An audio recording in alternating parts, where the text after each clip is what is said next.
Bismillahirrahmanirrahim. Bismillahirrahmanirrahim. Assalamualaikum warahmatullahi wabarakatuh. Alhamdulillahi rabbil alamin.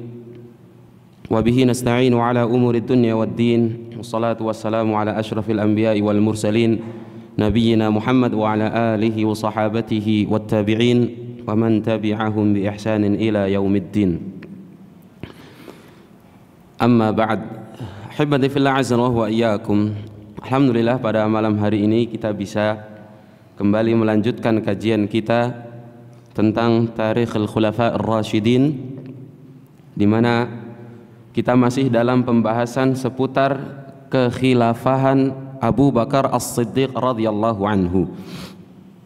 Dan pada pertemuan sebelumnya kita sudah selesai dari pembahasan tentang salah satu kebijakan besar yang diambil oleh Abu Bakar As-Siddiq radhiyallahu anhu, yaitu memerangi orang-orang murtad, yang berakhir dengan terbunuhnya Musailamah Al-Kadzdzab, Musailamah ibn Habib Al-Hanafi atau Musailamah Al-Kadzdzab, yang terbunuh di Hadiqatul Maut pada perang Yamamah. Ahibati fillah azza wa iyyakum, perang Yamamah memang berakhir dengan kemenangan untuk kaum muslimin, di mana Musailamah dan para pengikutnya, banyak dari mereka yang terbunuh dalam peperangan tersebut. Kita sebutkan pada pertemuan sebelumnya, ada 7.000 orang yang terbunuh di dalam peperangan Yamamah dari pasukan orang-orang murtad di luar Hadiqatul Maut, dan 7.000 lainnya terbunuh di dalam Hadiqatul Maut. Jumlah korban dari pasukan musuh kurang lebih sekitar 14.000 orang. Memang kemenangan berhasil didapatkan oleh kaum muslimin. Akan tetapi perang Yamamah meninggalkan luka yang begitu dalam bagi kaum muslimin. Luka itu adalah terbunuhnya banyak dari para penghafal Al-Quran, Ahlul Quran wa hafadhatuhu, para penghafal Al-Quran. Di antara pasukan kaum muslimin, banyak dari mereka yang terbunuh di dalam peperangan Yamamah. Sehingga hal tersebut kemudian membuat seorang Umar bin Khattab radhiyallahu anhu khawatir jangan sampai tatkala pasukan kaum muslimin kehilangan banyak dari para penghafal Quran, dan kemudian akan terjadi peperangan-peperangan berikutnya, dan akan banyak lagi para penghafal Al-Quran yang terbunuh di antara pasukan kaum muslimin. Hal tersebut akan menyebabkan Al-Quran ini hilang. Karena dulu belum ada percetakan seperti saat ini, maka kaum muslimin mempelajari Al-Quran musyafahah min afwahir rijal. Mereka mempelajari Al-Quran dari lisan-lisan para penghafalnya. Maka tatkala para penghafal Al-Quran, banyak dari mereka yang terbunuh di dalam peperangan-peperangan yang dilalui oleh kaum muslimin melawan orang-orang kufar, ditakutkan Al-Quran ini akan hilang bersama dengan kematian mereka. Maka Umar bin Khattab radhiyallahu anhu, beliau kemudian mendatangi Khalifatul Rasulillah, mendatangi Abu Bakar As-Siddiq radhiyallahu anhu. Beliau memberikan saran kepada Abu Bakar As-Siddiq radhiyallahu anhu untuk mengumpulkan Al-Quranul Karim. Beliau mengatakan, wahai khalifah, ya khalifat Rasulillah, sesungguhnya telah banyak dari pasukan kaum muslimin yang mana mereka merupakan para penghafal Al-Quran, banyak dari mereka yang terbunuh dalam peperangan Yamamah. Dan aku khawatir akan banyak lagi dari mereka yang terbunuh di berbagai peperangan yang dilakukan atau yang terjadi antara kaum muslimin melawan orang-orang kufar, sehingga Al-Quran ini akan hilang bersama dengan para penghafalnya, akan pergi bersama dengan kepergian para penghafalnya. Abu Bakar As-Siddiq tatkala mendengar pendapat Umar, beliau tidak serta-merta menyetujui, tidak pula serta-merta menolak. Akan tetapi beliau mengatakan kepada Umar, "Kaifa af'alu syai'an lam yaf'alhu Rasulullah sallallahu alaihi wasallam?" Bagaimana bisa atau bagaimana mungkin aku melakukan sesuatu yang belum pernah dilakukan oleh Nabi sallallahu alaihi wasallam? Dan Abu Bakar As-Siddiq radhiyallahu anhu adalah seorang yang paling bersemangat untuk mengikuti Nabi sallallahu alaihi wasallam. Nabi sallallahu alaihi wasallam Isra Mi'raj, beliau seketika itu pula mempercayainya dan mengimaninya. Di akhir hayat Nabi sallallahu alaihi wasallam mengirimkan pasukan Usamah ibn Zaid. Sepeninggal Nabi sallallahu alaihi wasallam, Abu Bakar hal yang pertama beliau lakukan adalah melanjutkan pasukan yang telah dikirim oleh Nabi sallallahu alaihi wasallam sebelumnya. Akan tetapi saat ini Umar memberikan pendapat untuk melakukan sesuatu yang belum pernah sama sekali dilakukan oleh Nabi sallallahu alaihi wasallam, yaitu mengumpulkan Al-Qur'anul Karim. Pada saat Nabi sallallahu alaihi wasallam masih hidup, beliau sallallahu alaihi wasallam memang mengizinkan para sahabatnya untuk menulis Al-Qur'an, tapi belum pernah sama sekali Nabi sallallahu alaihi wasallam mengumpulkan Al-Qur'an tersebut. Nabi sallallahu alaihi wasallam pernah mengatakan, "La taktubu anni ghairal Qur'an, wa man kataba anni ghairal Qur'ana falyamhu." Janganlah kalian tulis dariku kecuali Al-Qur'an. Barang siapa yang menulis dariku selain Al-Qur'an, hendaknya dia menghapus. Maka dari itu belum pernah ada penulisan hadis-hadis Nabi sallallahu alaihi wasallam. Tujuan dari perintah beliau tersebut adalah supaya tidak tercampur antara Al-Qur'an dengan As-Sunnah. Maka beberapa sahabat menulis Al-Qur'an di zaman Nabi sallallahu alaihi wasallam masih hidup. Di antaranya adalah Ubay bin Ka'ab, ada Zaid bin Thabit, Mu'adz ibn Jabal, dan juga Abu Zaid. Keempat inilah di antara sahabat-sahabat Nabi sallallahu alaihi wasallam yang terkenal menuliskan Al-Qur'anul Karim pada saat beliau sallallahu alaihi wasallam masih hidup. Maka Abu Bakar As-Siddiq menjawab Umar bin Khattab dengan mengatakan, bagaimana aku bisa melakukan sesuatu yang belum pernah dilakukan oleh Nabi sallallahu alaihi wasallam? Maka Umar bin Khattab senantiasa merayu dan membujuk Abu Bakar As-Siddiq. Beliau mengatakan, wallahi inna hadza la khairun, sungguh ini merupakan kebaikan. Karena tujuan Umar bin Khattab radhiyallahu anhu adalah supaya Al-Qur'an ini terjaga. Dan Allah Subhanahu wa taala juga mengatakan, inna nahnu nazzalna dzikra wa inna lahu lahafizun. Sesungguhnya kamilah yang telah menurunkan adz-dzikr Al-Qur'an, atau sebagian ulama mengatakan adz-dzikr Al-Qur'an dan sunnah. Wa inna lahu lahafizun, dan kamilah yang akan menjaganya. Dan salah satu cara Allah Subhanahu wa taala menjaga Al-Qur'an ini adalah dengan melapangkan dada Abu Bakar As-Siddiq radhiyallahu anhu untuk menerima pendapat Umar dan kemudian membuat kebijakan untuk mengumpulkan Al-Qur'anul Karim. Abu Bakar As-Siddiq radhiyallahu anhu kemudian memanggil Zaid ibn Thabit radhiyallahu anhu. Datanglah Zaid ibn Thabit di hadapan Abu Bakar As-Siddiq dan di hadapan Umar bin Khattab. Abu Bakar As-Siddiq memerintahkan Zaid ibn Thabit untuk mengumpulkan Al-Qur'an. Abu Bakar mengatakan, karena Abu Bakar tahu bahwa Zaid merupakan salah satu sahabat Nabi sallallahu alaihi wasallam yang terkenal mengumpulkan Al-Qur'an pada saat Nabi sallallahu alaihi wasallam masih hidup. Abu Bakar mengatakan, Zaid, coba kamu kumpulkan Al-Qur'an ini karena kamu adalah seorang pemuda yang terpercaya, yang tidak kami ragukan.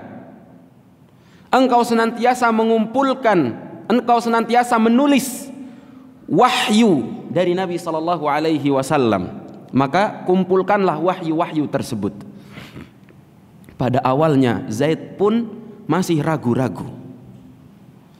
Zaid mengatakan, "Ya Khalifata Rasulillah, bagaimana bisa engkau memerintahkan sesuatu kepadaku, sebuah perkara yang belum pernah dilakukan oleh Nabi sallallahu alaihi wasallam?" Dan lihatlah hibati fillah azanallahu wa iyyakum, para sahabat-sahabat Nabi sallallahu alaihi wasallam, ketika mereka hendak melakukan sesuatu, mereka selalu melihat terlebih dahulu apakah hal tersebut adalah hal yang pernah dilakukan oleh Nabi sallallahu alaihi wasallam, apakah hal tersebut adalah hal yang diperintahkan oleh Nabi sallallahu alaihi wasallam, apakah hal tersebut sesuai dengan ajaran Nabi sallallahu alaihi wasallam. Mereka terlebih dahulu menimbang demikian sebelum mereka kemudian melakukannya. Dan seperti itulah seharusnya kita semua, setiap kaum muslimin, tatkala kita hendak melakukan sesuatu, apalagi itu yang bersifat ibadah, maka seharusnya kita melihat terlebih dahulu apakah ibadah tersebut diajarkan oleh Nabi sallallahu alaihi wasallam, sesuai dengan tuntunan Nabi sallallahu alaihi wasallam.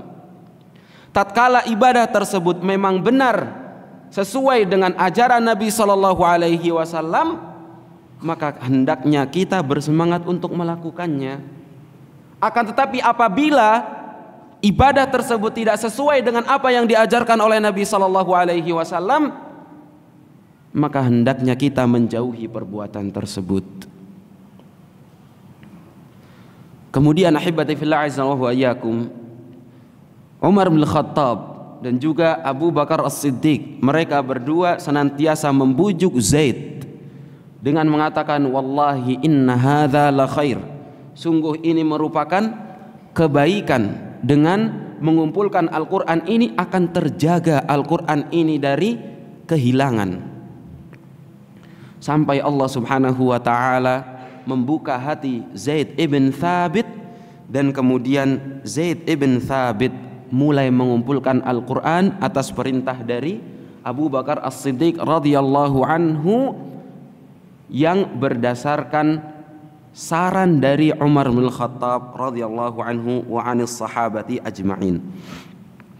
Hibati fillah azza wa iyyakum, bayangkan apabila Allah Subhanahu wa taala tidak membuka pikiran Umar, tidak membuka dada Abu Bakar, tidak melapangkan dada Zaid, dan kemudian tidak terkumpul Al-Qur'an ini di mushaf-mushaf.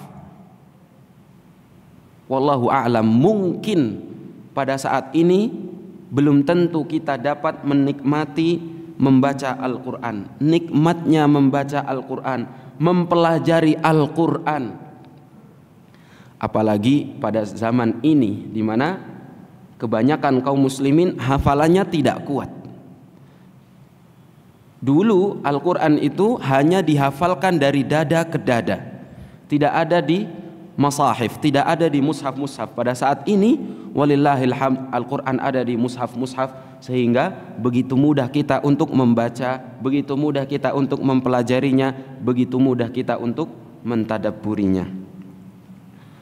Hibati fillah azallahu wa iyyakum, Zaid ibn Thabit setelah terbuka hati beliau untuk mulai mengumpulkan Al-Qur'an, beliau pun kemudian mendatangi para sahabat-sahabat Nabi sallallahu alaihi wasallam dari penghafal-penghafal Al-Qur'an yang masih hidup, menyesuaikan antara hafalan yang mereka miliki dengan apa yang tertulis di pelepah kurma, batu bebatuan tipis, dan juga kulit-kulit. Beliau radhiyallahu anhu mencocokkan antara apa yang tertulis di benda-benda tersebut dengan apa yang dihafalkan oleh para sahabat-sahabat Nabi sallallahu alaihi wasallam. Kemudian barulah beliau mulai tulis ayat-ayat tersebut satu persatu sampai khatam, sampai selesai. Kemudian beliau kumpulkan dan beliau serahkan kepada Abu Bakar As-Siddiq radhiyallahu anhu. Setelah terkumpul selesai 30 juz, kemudian mushaf tersebut disimpan oleh Abu Bakar As-Siddiq radhiyallahu anhu sampai beliau wafat. Kemudian setelah Abu Bakar As-Siddiq wafat dan digantikan oleh Umar bin Khattab, mushaf tersebut kemudian dipindahkan oleh Umar bin Khattab radhiyallahu anhu, disimpan di rumah Hafsah bintu Umar, putri beliau, sampai kemudian beliau selama 10 tahun menjabat dan beliau meninggal dunia. Mushaf tersebut kemudian diminta oleh Utsman ibn Affan radhiyallahu anhu. Hibati fillah azza wa iyyakum, inilah salah satu kebijakan yang diambil oleh seorang Abu Bakar As-Siddiq radhiyallahu anhu yang merupakan kemaslahatan besar untuk kaum muslimin dari saat itu sampai saat ini dan sampai saat nanti tatkala Allah Subhanahu wa taala menghabiskan umur dunia dan apa yang ada di dalamnya. Hibati fillah azza wa iyyakum, maka kita berdoa semoga Allah Subhanahu wa taala membalas Abu Bakar As-Siddiq radhiyallahu anhu, Umar bin Khattab, Zaid ibn Thabit dan semua sahabat-sahabat Nabi sallallahu alaihi wasallam yang memiliki peran dalam pengumpulan Al-Qur'an ini. Semoga Allah Subhanahu wa taala membalas kebaikan mereka dengan kebaikan yang sangat besar, dengan kebaikan yang pantas, dan semoga Allah Subhanahu wa taala menjadikan kita semua termasuk orang-orang yang menjaga Al-Qur'an ini dengan senantiasa membaca, dengan senantiasa mentadabburinya, dan juga berusaha untuk mengamalkan isi yang ada di dalamnya. Hibati fillah azza wa iyyakum, setelah selesai dari perang Yamamah, setelah selesai dari memerangi orang-orang murtad, Abu Bakar As-Siddiq radhiyallahu anhu, beliau kemudian mulai memperluas wilayah kaum muslimin, mulai meluaskan dakwah Islamiyah kedua negeri yang terbesar, yaitu negeri Persia dan negeri Romawi. Dan pada saat itu beliau memulai terlebih dahulu dari negeri Persia karena secara wilayah lebih dekat dari daerah Yamamah, tempat di mana berakhirnya peperangan antara kaum muslimin melawan orang-orang murtad. Datanglah seorang sahabat Nabi sallallahu alaihi wasallam. Beliau adalah Al-Muthanna bin Harithah Asy-Syaibani. Datang kepada Abu Bakar As-Siddiq radhiyallahu anhu, meminta kepada beliau agar memberikan izin untuk memimpin kaumnya Bani Syaiban mendakwai orang-orang Persia, untuk berjihad melawan orang-orang Persia. Maka Abu Bakar As-Siddiq radhiyallahu anhu mengizinkan beliau Al-Muthanna bin Harithah Asy-Syaibani untuk memimpin kaumnya berjihad melawan orang-orang Persia. Berjalanlah beliau ke wilayah Irak terlebih dahulu, dan Al-Muthanna bin Harithah Asy-Syaibani mendapati perlawanan dari orang-orang Persia yang begitu kuat. Karena di wilayah Irak merupakan wilayah yang dihuni oleh orang-orang Persia dan juga orang-orang Arab yang mengikut ke Persia. Jadi isinya orang-orang A'ajim, orang-orang non-Arab dari Persia, dan juga orang-orang Arab yang malah membela Persia daripada membela orang-orang Arab yang sudah masuk Islam.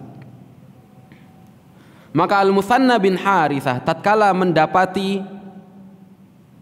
kesulitan dalam memerangi orang-orang Persia, beliau meminta bantuan kepada Abu Bakar As-Siddiq radhiyallahu anhu, dan Abu Bakar As-Siddiq radhiyallahu anhu kemudian memerintahkan Saifullah al-Maslul ala a'da'illah minal kuffari wal munafiqin, memerintahkan salah satu pedang Allah Subhanahu wa taala yang terhunus kepada orang-orang kuffar dan orang-orang munafik, Abu Sulaiman Khalid ibn al-Walid, untuk berjalan menuju Persia untuk memimpin pasukan kaum muslimin menjadi panglima utama yang memimpin pembebasan Irak, Fathul Irak.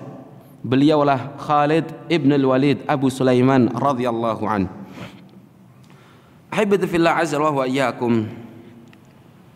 Tatkala Khalid ibn al-Walid selesai dari perang Yamamah, setelah selesai dari peperangan melawan orang-orang murtad di wilayah Yamamah, Abu Bakar As-Siddiq radhiyallahu anhu kemudian memerintahkan Khalid untuk membantu pasukan Al-Muthanna bin Harithah. Dan Abu Bakar menjadikan Khalid ibn al-Walid sebagai panglima utama dan memerintahkan Al-Muthanna bin Harithah untuk bergabung dengan pasukan yang dipimpin oleh Khalid. Abu Bakar memerintahkan Khalid ibn al-Walid untuk berjalan menuju Persia, tepatnya menuju wilayah Irak, dan memulai pembebasan kota Irak atau memulai pembebasan negeri Irak dari wilayah Ubullah, dari kota Ubullah. Ubullah adalah sebuah kota perdagangan, sebuah kota pelabuhan yang merupakan pusat perdagangan antara orang-orang Persia, orang-orang India, dan orang-orang Arab. Pusat perdagangan pada saat itu, mungkin kalau saat ini bisa kita katakan atau bisa kita ibaratkan seperti Surabaya misalnya di Indonesia, atau kota Jeddah misalnya di Saudi Arabia. Kota pesisir yang menjadi pusat perdagangan. Disitulah para pedagang singgah, orang-orang dari Persia, orang-orang dari India, orang-orang dari Arab, dari Romawi. Mereka akan berlabuh di wilayah Ubullah. Abu Bakar As-Siddiq memerintahkan Khalid ibn al-Walid untuk memulai pembebasan negeri Irak dimulai dari wilayah Ubullah. Dan Abu Bakar menuliskan beberapa wasiat kepada Khalid ibn al-Walid radhiyallahu anhu.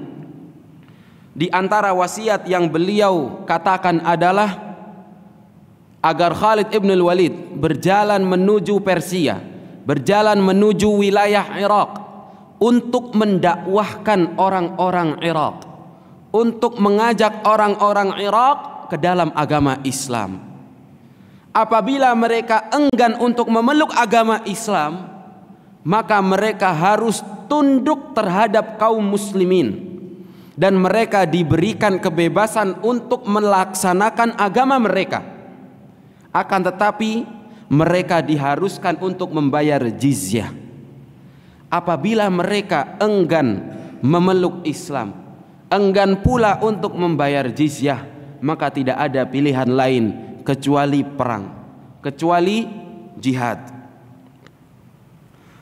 Dan Abu Bakar As-Siddiq juga melarang Khalid ibn al-Walid untuk membunuh warga sipil, untuk membunuh anak-anak kecil, perempuan maupun orang-orang tua renta, dan melarang Khalid ibn al-Walid dan pasukannya untuk menghancurkan sebuah negeri dengan menghancurkan bangunannya ataupun tumbuhan-tumbuhan yang ada pada negeri tersebut. Dan inilah tanda yang menunjukkan bahwa Islam adalah agama kedamaian.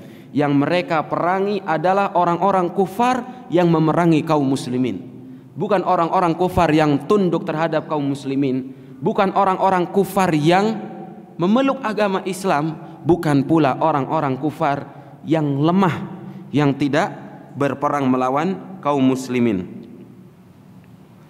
Abu Bakar As-Siddiq radhiyallahu anhu juga mewasiatkan kepada Khalid ibn al-Walid untuk tidak mengajak orang-orang yang telah murtad ke dalam pasukannya. Orang-orang yang pernah murtad kemudian kembali kepada agama Islam, Khalid ibn al-Walid dilarang oleh Abu Bakar As-Siddiq untuk membawa serta mereka ke dalam pasukannya, membebaskan negeri Irak. Sehingga Khalid ibn al-Walid hanya membawa pasukan kaum muslimin yang dari awal berjalan bersama beliau pada saat peperangan melawan orang-orang murtad, dan juga pasukan-pasukan tambahan dari sisi khalifah, dari sisi Abu Bakar termasuk pasukan-pasukan yang dibawa oleh Al-Muthanna bin Harithah Asy-Syaibani. Habibati fil azza wa iyyakum. Khalid ibn al-Walid kemudian membagi pasukannya menjadi 3 pasukan. Satu pasukan dibawa oleh Al-Muthanna ibn Harithah Asy-Syaibani. Satu pasukan lagi dibawa oleh atau dipimpin oleh Adi bin Hatim dan juga Asim ibn Amr. Dan pasukan yang ketiga dipimpin langsung oleh Khalid ibn al-Walid. Kemudian 3 pasukan ini berpencar dan mereka telah berjanji untuk berkumpul di sebuah wilayah di dekat Ubullah, sebuah wilayah yang disebut dengan Al-Hafir. Mereka berjanji untuk bertemu di daerah tersebut melawan orang-orang Persia dan juga sekutu-sekutu mereka. Berjalanlah Khalid ibn al-Walid, kemudian beliau melewati beberapa daerah, melewati beberapa wilayah, di antaranya wilayah Banqiyah, melewati wilayah Barusma dan juga wilayah lainnya, dan kemudian para penduduk tersebut pun takut melawan kaum muslimin, akan tetapi enggan untuk memeluk agama Islam, sehingga kemudian mereka memilih untuk membayar jizyah. Mereka memilih untuk membayar jizyah yang dibayarkan oleh pemimpin mereka yang bernama Busbuhra ibn Saluba. Busbuhra ibn Saluba. Mungkin kita akan mendapati nama-nama orang Persia yang agak susah dalam pelafalannya. Busbuhra ibn Saluba. Habibati fil azza wa iyyakum. Khalid ibn al-Walid tatkala melewati sebuah daerah, beliau tidak serta-merta memerangi penduduk daerah tersebut. Beliau selalu menawarkan terlebih dahulu agama Islam kepada mereka, seperti apa yang diwasiatkan oleh khalifah, oleh Abu Bakar As-Siddiq radhiyallahu anhu. Beliau senantiasa mengatakan, ad'ukum ilallahi wa ilal Islam. Aku mengajak kalian untuk berjalan kepada Allah Subhanahu wa taala dan memeluk agama Islam. Fa in ajabtum ilaih fa antum minal muslimin lakum ma lahum wa lahum ma alaik wa alaikum ma alaihim. Ketika kalian mengikuti ajakanku, maka kalian adalah bagian dari kaum muslimin. Kalian memiliki hak atas kaum muslimin yang lainnya, kaum muslimin yang lainnya pun memiliki hak atas kalian. Kalian semua sama. Fa in abaitum, akan tetapi apabila kalian menolak, fal jizyah, maka kalian harus membayar jizyah. Fa in abaitumul jizyah, akan tetapi seandainya kalian pun enggan untuk membayar jizyah, faqad ataitukum bi aqwamin hum ahrasu 'alal mauti minkum 'alal hayat jahadnakum hatta yahkumallahu bainana wa bainakum. Seandainya kalian menolak untuk membayar jizyah pula, maka aku akan mendatangi kalian, kami akan mendatangi kalian bersama dengan orang-orang yang lebih mencintai kematian daripada kecintaan kalian terhadap kehidupan.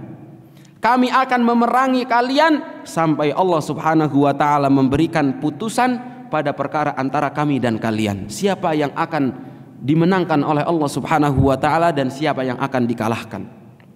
Bayangkan ketika kita mendengar ada orang-orang yang mau memerangi kita, mereka itu lebih mencintai mati daripada kita mencintai hidup. Takutlah mereka, orang-orang Persia. Maka kemudian banyak dari mereka memilih antara dua, antara berperang atau jizyah. Yang memilih jizyah mereka selamat, yang memilih berperang mereka semua pun musnah, mereka semua pun kalah. Dan begitulah akhir dari orang-orang kufar di wilayah Al-Iraq. Taib, karena sudah masuk waktu Isya, nanti akan kita lanjutkan biidznillahi taala selepas Isya.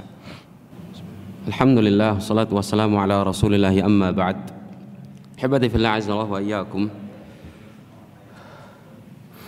Berjalanlah Khalid ibn al-Walid bersama dengan pasukan beliau menuju wilayah Irak, menuju wilayah Al-Hafir untuk membebaskan yang pertama kali, yaitu kota Ubullah.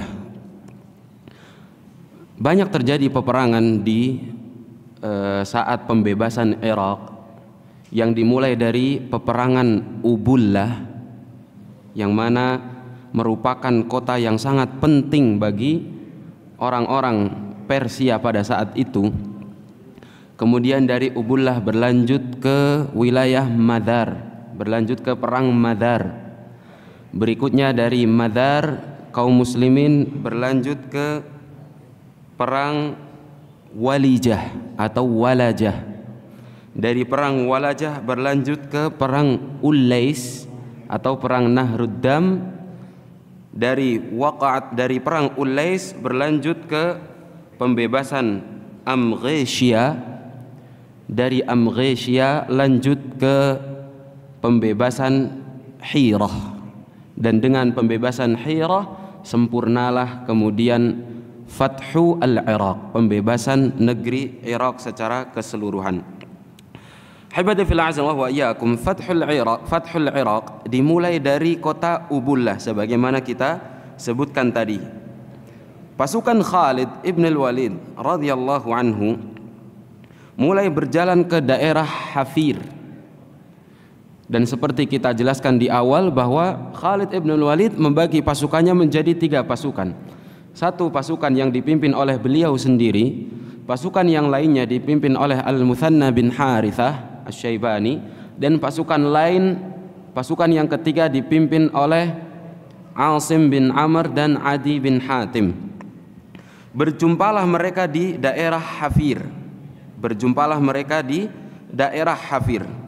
Khalid ibn al-Walid radhiyallahu anhu sebelumnya beliau telah mengirimkan surat kepada Hurmuz, yang mana Hurmuz merupakan wakil dari Raja Persia pada saat itu.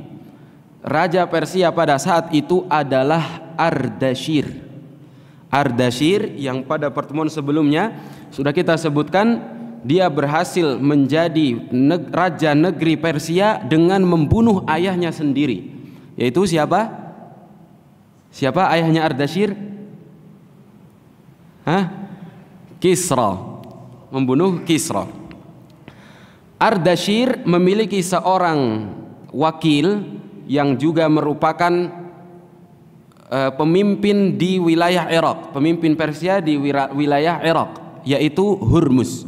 Khalid ibn al-Walid mengirimkan surat kepada Hurmuz, yang mana isi suratnya persis apa yang beliau kirimkan ke negeri-negeri Irak, pada wilayah-wilayah Irak pada saat itu. Intinya adalah mengajak mereka semua ke dalam agama Islam, sehingga mereka akan diperlakukan sebagaimana kaum muslimin. Mereka memiliki kedudukan yang sama dengan kaum muslimin yang lainnya.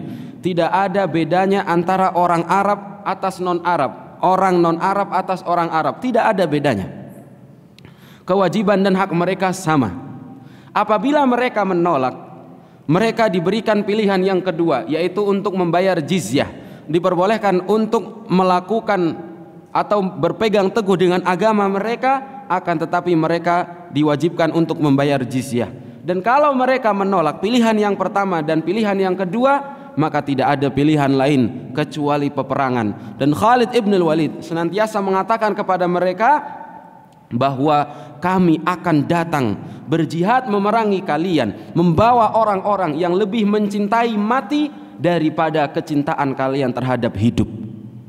Itulah yang surat yang dituliskan oleh Khalid ibn al-Walid kepada Hurmuz. Tatkala Hurmuz mendapati surat tersebut, beliau pun marah. Dia pun marah, Hurmuz marah, kemudian mengajak pasukannya untuk berjalan ke wilayah Kadhimah, sebuah wilayah masih di daerah Ubullah. Di wilayah Kadhimah inilah yang kemudian terjadi peperangan yang disebut perang Ubullah atau perang Dzatus Salasil. Di wilayah Kadhimah pasukan Khalid bermukim. Mereka membuat tenda-tenda dan bermukim di wilayah Kadhimah tersebut. Hurmuz pun kemudian bertolak bersama dengan pasukannya menuju wilayah Kadhimah untuk memerangi Khalid. Hurmuz meminta pasukan bantuan dari Ardashir, dan Ardashir pun mengirimkan 2 panglima untuk membantu Hurmuz, yaitu Qubadh. Yang pertama adalah Qubadh, yang kedua adalah Anushajan atau Anushujan. Qubadh dan Anushajan berjalan bersama dengan pasukan bantuan yang dikirimkan oleh Ardashir untuk membantu Hurmuz melawan pasukan Khalid. Khalid ibn al-Walid tatkala mendengar pasukan Hurmuz telah berjalan menuju wilayah Kadhimah, beliau pun kemudian memerintahkan pasukan untuk berjalan ke daerah Hafir. Ini daerah yang tidak terlalu jauh antara pusat kota Ubullah, Kadhimah dan Hafir. Khalid ibn al-Walid bersama dengan pasukannya berjalan ke wilayah Al-Hafir. Dan di daerah Al-Hafir beliau berjumpa dengan 2 pasukan yang lainnya yang dibawa oleh Al-Muthanna bin Harithah dan juga Asim bin Amr dan juga Adi bin Hatim. Bertemulah mereka di wilayah Al-Hafir, sehingga kemudian tatkala pasukan Hurmuz tiba di wilayah Kadhimah, mereka mendapati wilayah Kadhimah sudah kosong, sudah tidak ada pasukan Khalid. Hurmuz pun marah besar. Ketika mereka sampai di wilayah Kadhimah, mereka tidak mendapati pasukan Khalid. Mereka kemudian berjalan menuju wilayah Hafir karena mereka tahu pasukan Khalid berada di wilayah Hafir. Mereka pun berjalan di wilayah Hafir. Tatkala Khalid mendengar bahwa pasukan Hurmuz mulai bertolak ke wilayah Hafir, Khalid pun memerintahkan pasukannya untuk kembali ke wilayah Kadhimah. Ini merupakan taktik perang dari Khalid. Mengapa?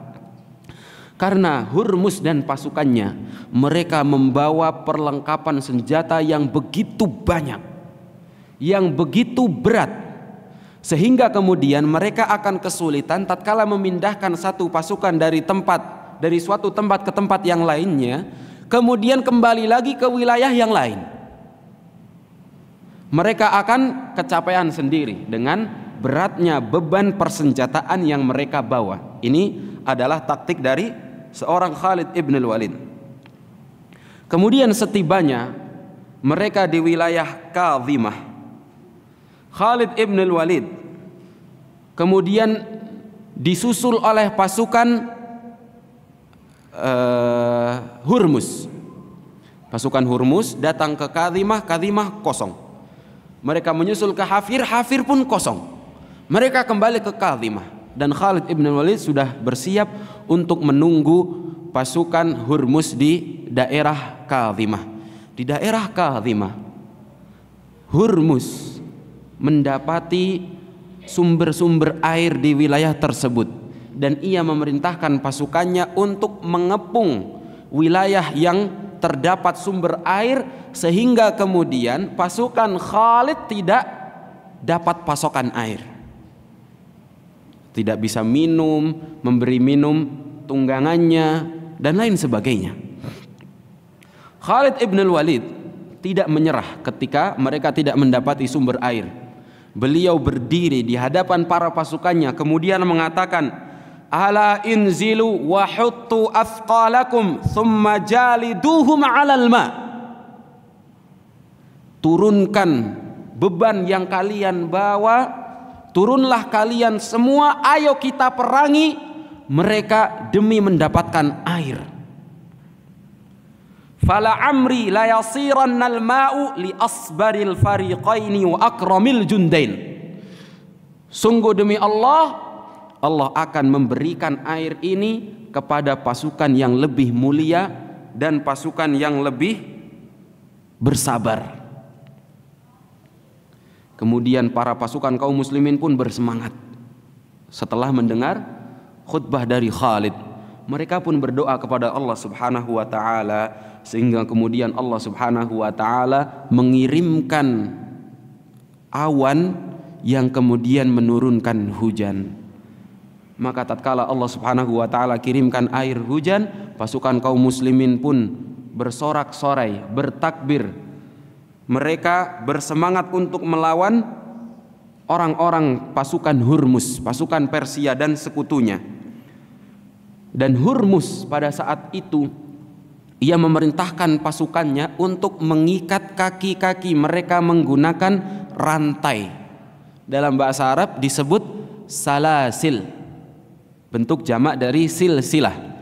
Ia memerintahkan pasukannya untuk mengikat diri mereka dengan rantai-rantai tersebut agar mereka tidak kabur dari peperangan. Karena orang-orang kafir itu kalau perang yang mereka cari adalah kemenangan. Kalau sudah nampak mereka akan kalah, mereka pasti akan takut dan kabur. Berbeda dengan kaum muslimin, karena kaum muslimin tatkala maju ke medan pertempuran, yang mereka harapkan adalah satu dari dua kebahagiaan. Kebahagiaan berupa kemenangan untuk kaum muslimin, atau kebahagiaan mati di atas syahadah, mati syahid.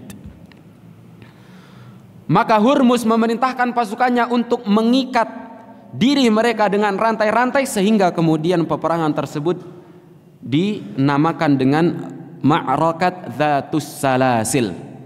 Ma'rakat Dzatus Salasil, perang yang berantai, yang memiliki rantai, dikarenakan pasukan Hurmuz mengikat diri mereka dengan rantai-rantai besi. Habadi fil azan wa iyyakum. Sebelum memulai peperangan seperti biasa, mereka memulai dengan berduel, mubarazah. Hurmuz maju menantang Khalid. Khalid pun tidak ragu, tidak gentar untuk menerima tantangan Hurmuz. Hurmuz kemudian maju berperang berduel melawan Khalid seorang diri. Tatkala sudah mulai nampak Hurmuz akan kalah, penjaganya Hurmuz curang. Duel itu kan satu lawan satu. Penjaganya Hurmuz tatkala melihat Hurmuz akan kalah, mereka pun kemudian maju ikut memerangi Khalid, membantu Hurmuz melawan Khalid. Al-Qa'qa' bin Amr ketika melihat gerak-gerik dari penjaga atau pengawal Hurmuz, Al-Qa'qa' bin Amr pun ikut maju membantu Khalid, sehingga kemudian mereka berdua, Khalid ibn al-Walid dan Al-Qa'qa' bin Amr, berhasil membunuh Hurmuz dan para pengawalnya. Dua orang, Khalid ibn al-Walid dan Al-Qa'qa' bin Amr. Setelah Hurmuz terbunuh, terjadilah peperangan atau perang pun berkecamuk, sehingga kemudian pasukan kaum muslimin berhasil mengalahkan orang-orang Persia dan sekutunya. Banyak sekali korban dari orang-orang Persia, akan tetapi dua dari panglima mereka, Qubad dan juga Anu Syujan, berhasil melarikan diri. Mereka berdua melarikan diri. Kemenangan pun didapati oleh kaum muslimin, dan Khalid ibn al-Walid kemudian mengumpulkan ghanimah dan mengirimkannya kepada As-Siddiq, Khalifatul Rasulullah sallallahu alaihi wasallam. Banyak sekali dari ghanimah-ghanimah yang mereka dapatkan dari perang Ubullah, sampai-sampai di antara ghanimah tersebut ada gajah-gajah, beberapa ekor gajah yang dikirimkan oleh Khalid dari negeri Persia, dari Irak menuju ke Madinah. Orang yang dipercayai Khalid untuk memimpin pasukan yang membawakan ghanimah ke Madinah, beliau adalah Zir bin Kulayb. Zir bin Kulayb kemudian menyerahkan ghanimah tersebut kepada khalifah. Dan ketika para penduduk Madinah melihat gajah, melihat di antara ghanimah ada gajah, mereka pun heran. Termasuk para perempuan-perempuan di Madinah, mereka mengatakan saking takjubnya tatkala melihat gajah, amin khalqillahi hadza am masnu'. Ini itu salah satu ciptaan Allah atau sesuatu yang dibuat oleh manusia. Karena mereka belum pernah sebelumnya melihat gajah. saking gumunnya, saking herannya tatkala melihat gajah, mereka pun heran sampai mengatakan ini termasuk ciptaan Allah atau termasuk buatan manusia. Saking banyaknya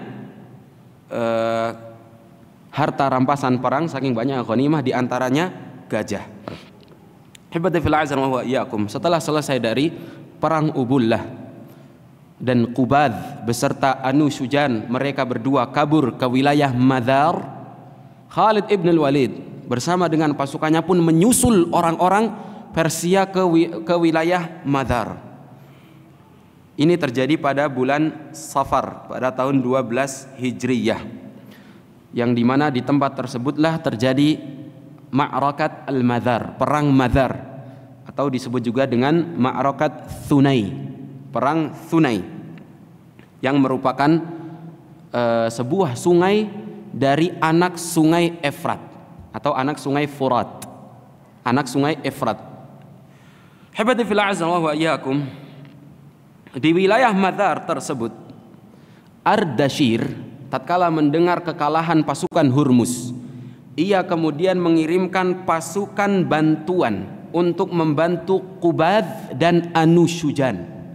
Ia mengirimkan pasukan yang dipimpin oleh Qarin bin Qaryanis. Qarin bin Qaryanis. Tatkala pasukan Qarin bin Qaryanis tiba di wilayah Madar, mereka pun bergabung dengan Qubadh dan Anu Syujan dan sisa-sisa dari pasukan Hurmuz yang berhasil melarikan diri ke wilayah Madar. Maka kemudian terjadilah peperangan antara pasukan Khalid melawan pasukan Qarin bin Qaryanis di wilayah Madar. Perang pun berkecamuk dan pasukan-pasukan kufar atau panglima-panglima pasukan Persia, Qubadh, Anu Syujan, Qarin bin Qaryanis, mereka berhasil dibunuh oleh oleh pasukan kaum muslimin. Qarin bin Qaryanis dibunuh oleh Ma'qil ibn al-A'sha, dibunuh oleh Ma'qil ibn al-A'sha. Anu Syujan dibunuh oleh Asim ibn Amr, salah satu panglima Khalid. Dan Qubadh dibunuh oleh Adi bin Hatim. Adi bin Hatim, salah satu panglima Khalid juga. Kemudian setelah para panglima mereka terbunuh, mereka pun kocar-kacir sehingga mereka mendapati kekalahan dan pasukan kaum muslimin berhasil mendapatkan kemenangan, mendapatkan ghanimah yang begitu banyak, sehingga kemudian Khalid pun mengirimkan ghanimah tersebut bersama dengan Suwaid ibn Muqarrin al-Muzani untuk dibawakan ke hadapan khalifah. Pada perang pada perang Madar ini banyak dari manusia yang mengatakan Safarul asfar fihi yuqtalu kulla jabbarin ala majma'il anhar. Perang Madar ini merupakan perang yang terjadi di bulan Safar, di mana banyak dari para penguasa-penguasa yang sombong terbunuh. Qarin bin Qaryanis, Qubadh dan Anu Syujan, mereka semua terbunuh di pertemuan sungai atau anak sungai dari sungai Furat, yaitu sungai Thunai di wilayah Madar. Setelah dari wilayah Madar, kemudian pasukan Khalid melanjutkan pembebasan Irak, Fathul Irak ke wilayah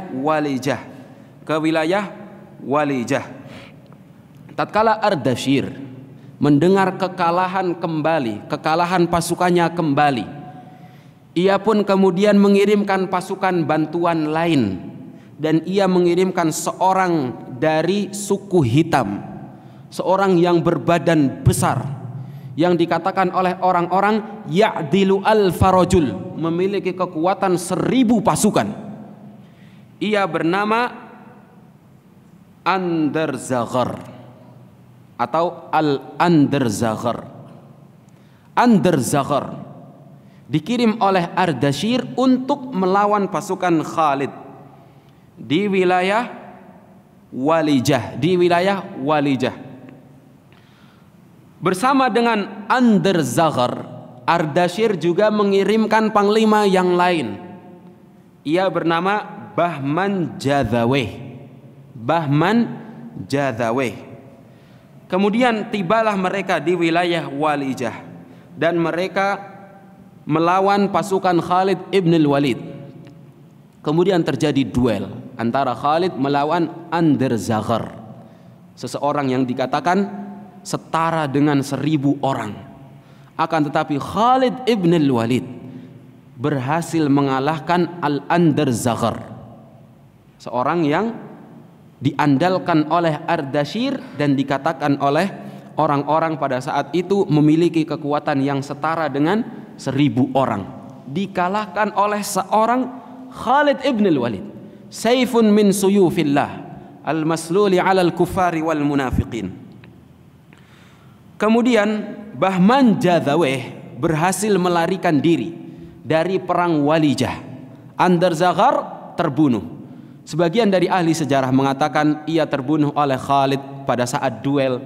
Sebagian yang lain mengatakan ia berhasil kabur, akan tetapi di tengah pelariannya dia mati kehausan. Dan berakhirlah perang Walijah dengan kemenangan untuk kaum muslimin.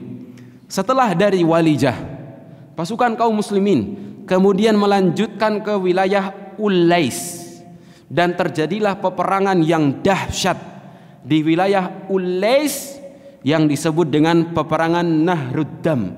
Dalam bahasa Indonesia disebut dengan Sungai Darah. Mengapa disebut dengan peperangan Nahruddam? Hal ini disebabkan karena di wilayah Ulais pasukan kaum muslimin berperang melawan orang-orang Persia dan sekutunya. Sekutu mereka dari bangsa Arab sendiri. Dan bangsa Arab tersebut dari kabilah Bakar bin Wa'il dan dipimpin oleh Abdul Aswad al-Ijli. Para orang-orang Arab yang memihak kepada Persia dipimpin oleh Abdul Aswad al-Ijli. Di peperangan tersebut Khalid ibn al-Walid melawan pasukan yang begitu banyak pada peperangan Walijah. Pasukan yang begitu banyak sehingga Khalid ibn al-Walid mendapati kesulitan pada peperangan tersebut. Dan ia bernazar, apabila Allah subhanahu wa ta'ala memberikan pertolongannya, maka ia akan menumpahkan darah orang-orang kufar di sungai tersebut di daerah Ulais. Sehingga kemudian darah dari pasukan-pasukan orang-orang Persia dan pasukan sekutu banyak sekali bertumpahan di wilayah Ulais atau di sungai di wilayah tersebut, sehingga kemudian sungai tersebut mengalir berwarna merah, dipenuhi oleh darah para pasukan-pasukan Persia dan pasukan sekutu yang dikalahkan oleh Khalid ibn al-Walid dan pasukannya, sehingga kemudian peperangan tersebut dikenal dengan peperangan Nahruddam, perang Sungai Darah. Haibati fillah azza wa iyyakum.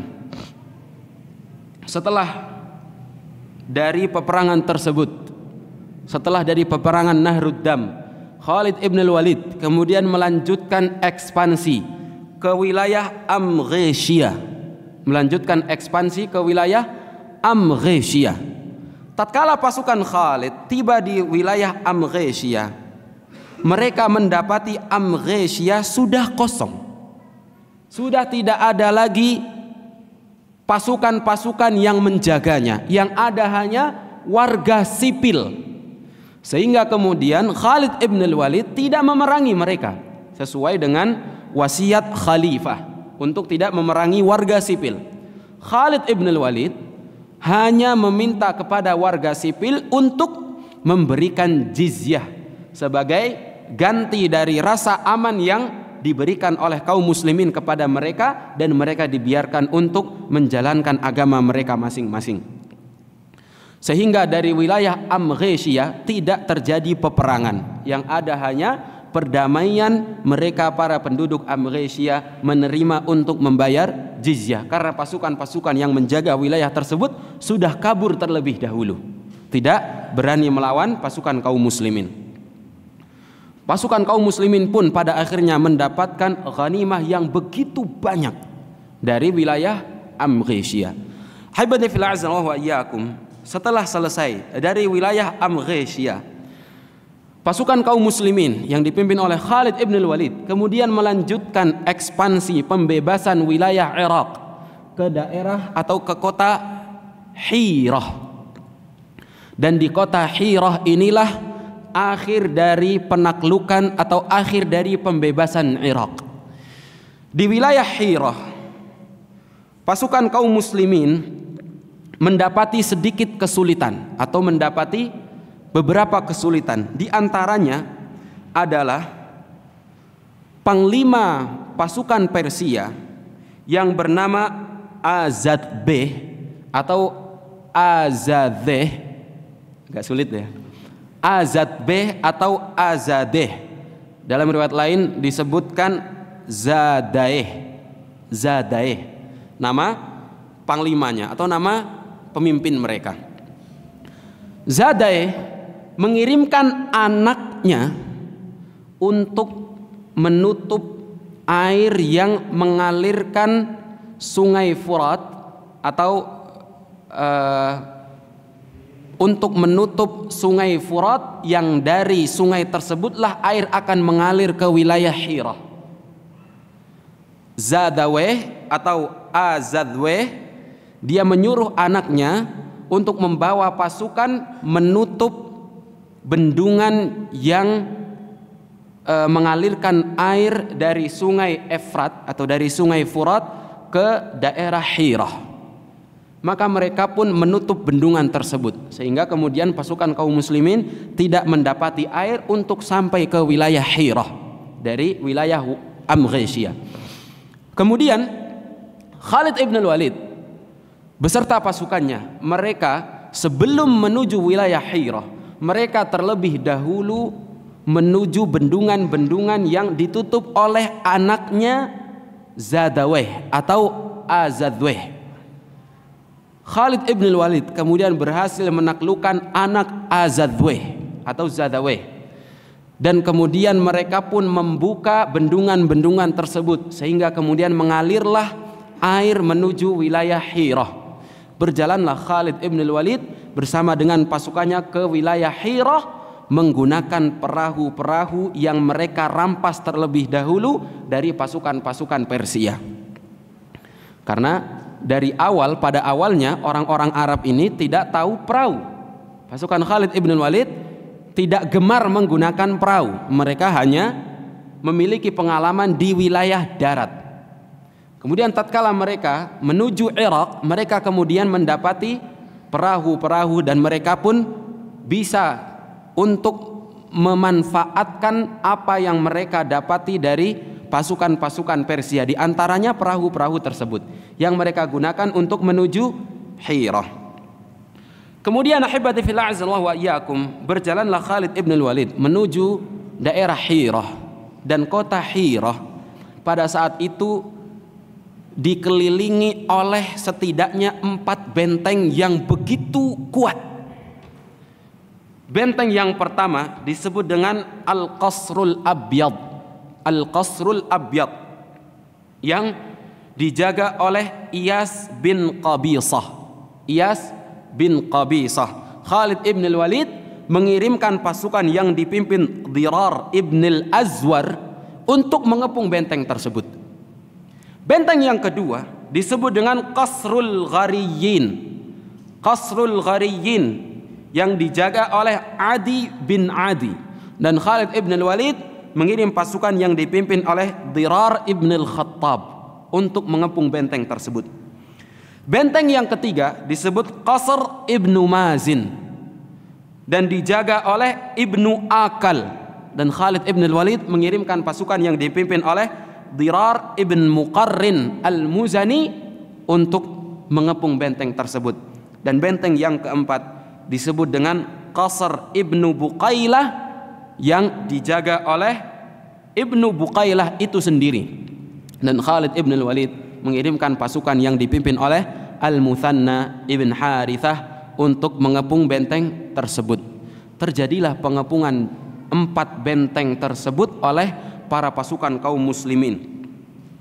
Dan mereka mendapati perlawanan yang begitu keras dari orang-orang Persia dan para sekutu-sekutu mereka di luar benteng tersebut. Akan tetapi pasukan kaum muslimin senantiasa bersabar dalam mengepung benteng tersebut dan berusaha untuk menaklukkan Hirah, sampai kemudian Zadaweh atau Azadweh tatkala mendapati anaknya sudah mati, ia pun kemudian kabur.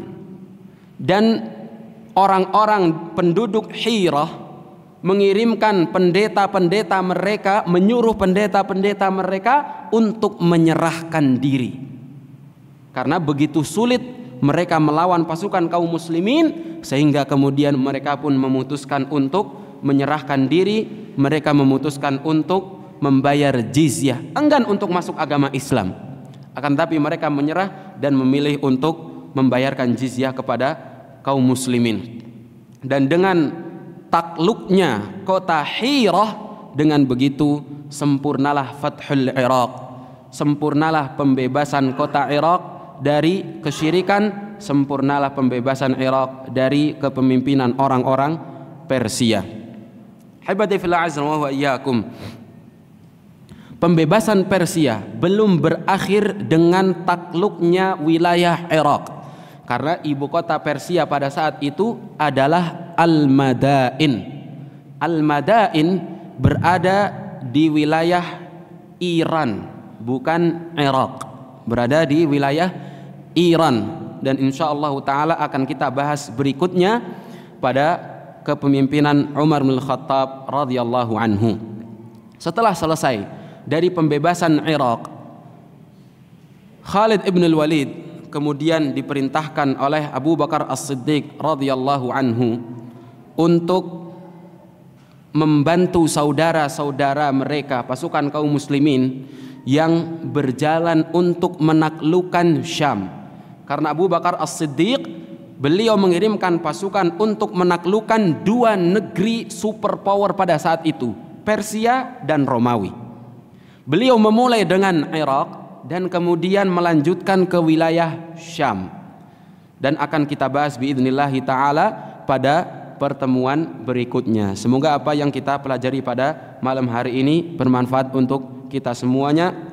Allahumma qsim lana min khasyatika ma tahulu bihi bainana wa baina ma'siyatik, wa min ta'atika ma tuballighuna bihi jannatak, wa min al-yaqini ma tuhawwinu bihi alaina masa'ibad dunya. Allahumma mat'na bi asma'ina wa absarina wa quwwatina abadan ma abqaitana, waj'alhu al-waritha minna waj'al tha'rana 'ala man zalamana wansurna 'ala man 'adana, wa la taj'al musibatana fi dinina, wa la taj'al ad-dunya akbar hammina wa la mablagha 'ilmina, wa la tusallit 'alaina bi dhunubina man la yakhafuka fina wa la yarhamuna. Wa akhiru da'wana alhamdulillahi rabbil alamin. Sallallahu wasallam baraka ala nabiyyina Muhammad wa ala alihi wa sahabatihi ajma'in. Thumma assalamu alaikum warahmatullahi wabarakatuh.